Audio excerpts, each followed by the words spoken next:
Shalom, Jemaat GKI Klasi Solo dimanapun saat ini saudara berada. Pada awal renungan ini, saya mengajak setiap kita untuk berdoa menggunakan lagu Teise berjudul Nadade Durbe, atau di dalam bahasa Indonesia diartikan sebagai Janganlah Cemas. Mari kita berdoa.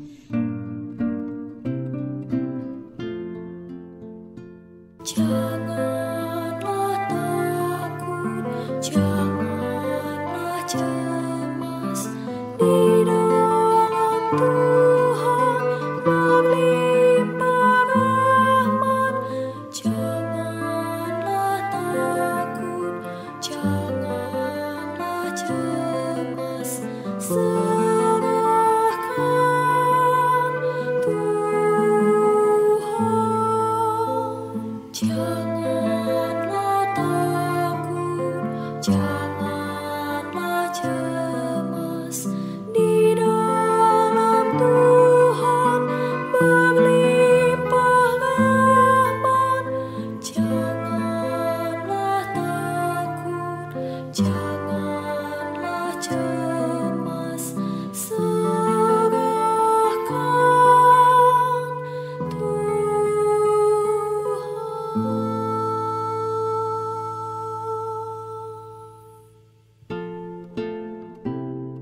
Saudaraku yang terkasih, menarik bukan?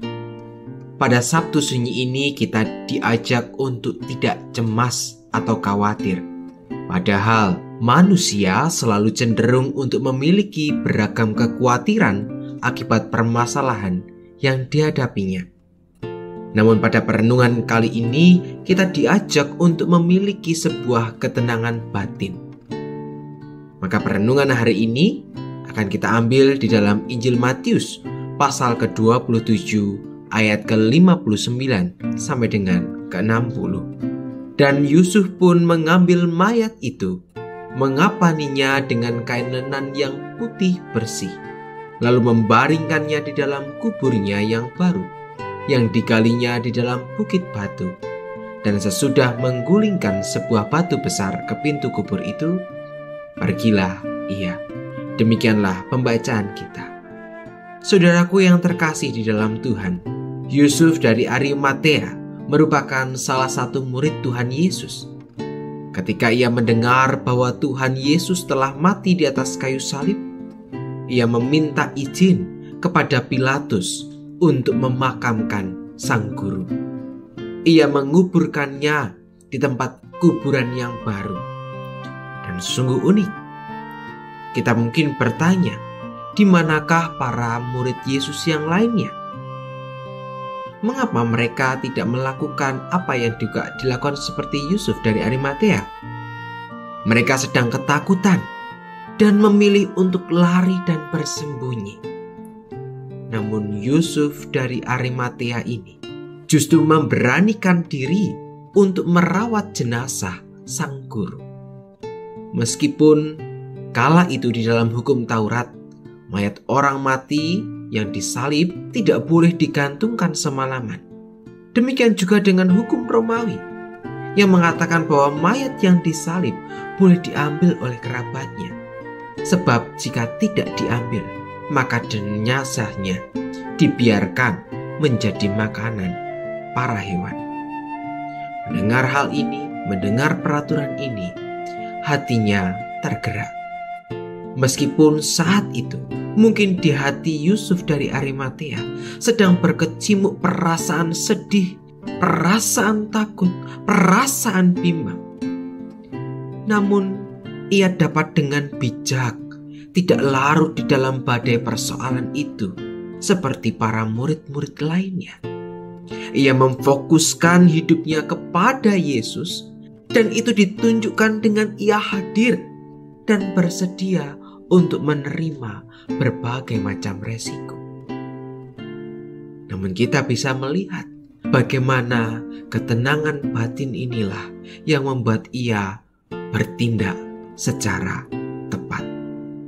Maka hari ini kita belajar untuk juga bersikap hening di tengah keramaian. Keheningan dapat menolong kita untuk bisa melihat lebih dalam berbagai macam persoalan yang sedang kita hadapi. Banyaknya pergumulan hidup dapat diatasi, salah satunya dengan kita memiliki yang namanya sebuah ketenangan. Saya mengibaratkan seperti seorang peselancar, di mana ia sedang berselancar di tengah ombak-ombak besar. Pastilah di sana ia mendengar riuh ombak yang begitu kencang, dan itu dapat membuat ia terkecoh. Namun sang peselancar tidak terkecoh dengan bisingnya deru ombak, sebab ia memiliki ketenangan. Dan ketenangan dalam dirinya lah yang membuat ia menjadi mampu mengarungi ombak demi ombak. Namun sebaliknya, jika ia tidak memiliki ketenangan di antara ombak-ombak tadi, apa yang akan terjadi? Yang terjadi adalah ia akan terjatuh dan tergulung ombak. Dan itulah kehidupan manusia di tengah pergumulan dan persoalan hidup. Sebuah ketenangan dalam diri kita dapat membantu kita dalam melewati permasalahan yang kita miliki. Maka kiranya perenungan di Sabtu Sunyi ini juga menginspirasi setiap kita untuk sejenak menarik diri untuk melihat kembali kehidupan kita bersama dengan Tuhan. Kiranya sabda Tuhan yang telah kita renungkan memberikan setiap kita kekuatan untuk mengarungi derasnya ombak persoalan hidup. Amin. Mari kita berdoa. Tuhan, di tengah segala persoalan hidup yang saat ini sedang kami gumuli, mungkin kami terkecoh dengan kami terlalu fokus kepada permasalahan-permasalahan hidup kami. Namun kami mau belajar untuk memiliki sebuah ketenangan, supaya kami dapat melihat lebih dalam lagi persoalan hidup kami. Dan kami tahu, di tengah segala persoalan dan pergumulan hidup kami, ada Allah yang begitu besar, yang mau menyatakan cinta kasih-Nya kepada setiap kami. Sehingga kehadiran-Mu membuat kami menjadi lebih tenang dalam menghadapi persoalan hidup ini. Maka Tuhan, kami memohon kekuatan kepada Tuhan, supaya Tuhan boleh tinggal di dalam hati kami, menjadi sebuah kekuatan untuk kami boleh mengarungi kerasnya persoalan hidup kami. Kami mau menyerahkan seluruh kehidupan kami hanya ke dalam tangan cinta kasih Tuhan. Di dalam nama-Mu kami boleh berdoa dan memohon. Amin.